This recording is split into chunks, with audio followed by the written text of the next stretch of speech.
Halo semuanya, selamat wayahkio ya dimanapun kalian berada. Kembali lagi bersama Mamang dan di video kali ini kita bakal lanjutin manhwa Satria Kegelapan. Kita masuk di part 44. Di awal video ini, saat para tokoh berpikir seperti itu, Pateo pun menatap ke arah Luna berkata, aku juga tidak tahu apa yang Konok pikirkan. Namun, meskipun Pateo mengatakan itu, Pateo yang juga punya tebakan tersendiri berpikir, tebakanku mungkin itu tentang kematian ibunya.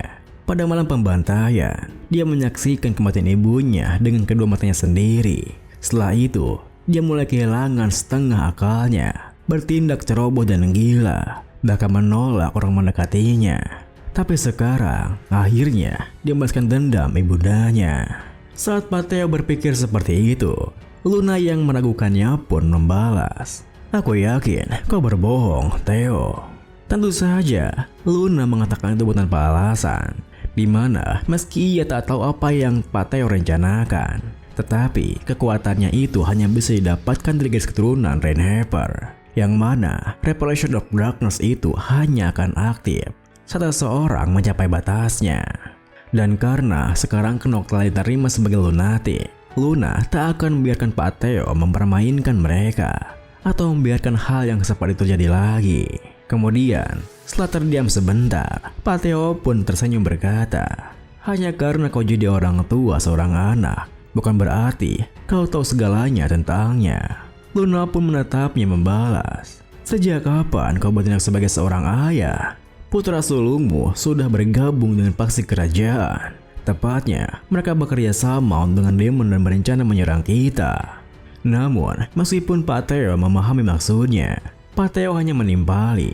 Sebuah angin darah akan menghembus melintasi benua. Mendengar perkataannya, Luna pun melangkah mendekat menegaskan, "Theo von Rainhaver, yang lupakan janjimu. Meski itu putramu, jika dia menghalangi rencanaku, aku akan melenyapkannya. Itulah cara lunatik dan perjanjian antara dirimu dengan lunatik. Jadi, abaikan perasaan pribadimu." Tepat setelah mengatakan itu, Luna pun menghilang dari sana, hingga Pateo bangkit dari kursinya memandang keluar jendela sembari berpikir, "Aku mengerti semuanya untuk penghancuran kekaisaran dan penaklukan 72 demon."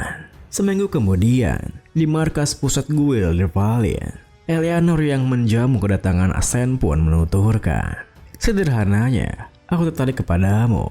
Jadi, mari buat kontrak dengan guild di Macan Nirvalin kami. Aku akan pastikan kompensasinya sangat memuaskan. Mari buat kontraknya, Sen." Mendengar perkataannya, Sen yang merupakan klon dengan sifat ego Knox pun berkata, "Maafkan aku punya tanggung jawab pada keluargaku." Eleanor yang begitu percaya diri pun tersenyum membalas, "Jika itu berhubungan dengan keluargamu, aku sudah mendengar itu dari Knox. Dia menyetujuinya, jadi jangan khawatir." Sen yang punya pendengar tersendiri sontak terdiam berpikir, apa iya? Tentu, aku mungkin telah berurusan dengan bos sebelumnya untuk mendapatkan beberapa stat gratis. Tapi, bekerja untuk macan guild dari Palin itu. Dengan pikiran seperti itu, Sen pun berkata, Nona Eleanor?" Eleanor pun tersenyum menatapnya membalas, "Kenapa? Panggil saja Eleanor. Aku mengizinkanmu." Sen yang merasa canggung pun menimpali, Saya merasa lebih nyaman manggil Anda Nona Eleanor." Melihat tingkahnya yang seperti itu, Eleanor pun tersenyum merapihkan rambutnya menuturkan, "Entah mengapa, kau sedikit mirip dengan Knox. Aku tak ingin membuatnya menjadi rumit, tapi cabang keluarga kotor dari klan Rainhaver menyusup ke Akademi Lydian untuk menjalankan misi rahasia. Menurutmu, apa yang akan terjadi jika hal ini sampai ke telinga Dekanoa?" Seketika itu juga, Sen bersikap serius berkata, "Saya pikir Nona Eleanor adalah orang baik yang tidak memanfaatkan kelemahan seorang." Eleanor yang menikmati tehnya membalas, "Lagi pula, aku seorang pedagang. Tak ada alasan untuk bersikap baik." Sen yang kebingungan menimpali, Apa yang harus saya lakukan?" Sembari menyimpan cangkir tehnya, Eleanor menyodorkan sebuah keras kontraknya menegaskan, Apa kau menolaknya?" Saat kemudian, Sen yang terpaksa menyepakati kontraknya pergi meninggalkan markas Gold Rivalin. Akan tetapi, kebimbangannya karena benda yang diberikan oleh Eleanor membuatnya berpikir. Pendant of the Flame Spirit, artefak OP yang hanya bisa kau dapatkan menjelang ending. Eleanor memberikan ini sebagai tanda terima kasih karena telah menyelamatkannya.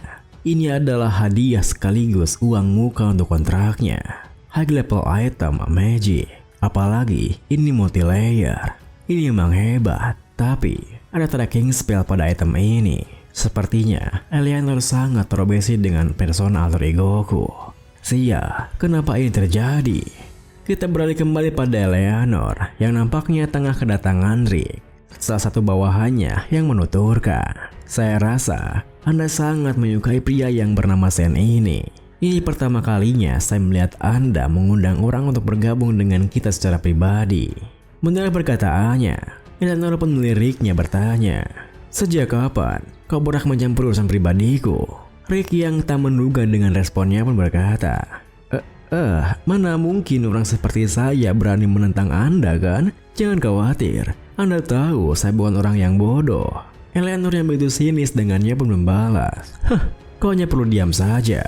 Tentunya, Eleanor bersikap seperti itu bukanlah tanpa alasan.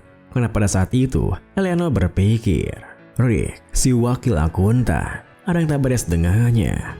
Menurutku, titik baliknya adalah saat Paimon dikalahkan oleh Dekan Noah. Masih terlalu dini untuk mengambil kesimpulan, tapi ada hal yang janggal. Dengan pikiran seperti itu, Eleanor pun menegaskan, Hey Rick, kau harus berhati-hati tentang keputusan apapun yang kau ambil mulai sekarang. Rick yang mengerti maksudnya pun tersenyum menimpali. Ya, Guildmaster, saya akan mengingatnya. Sesaat kemudian, Rick yang telah meninggalkan ruangan Eleanor pun berjalan santai sembari berpikir. Dugaanku memang benar. Knox Pondrenhever, dia pria yang berbahaya. Aku harus segera mendenganinya. Mungkin aku akan mengurus pangeran bodoh itu selagi aku menangani Knox. Apapun tujuanmu, kali ini semua tak akan berjalan sesuai keinginanmu. Karena kau akan mati kali ini. Dan jejeng, season pertama manhwa ini pun berakhir di sini ya guys ya.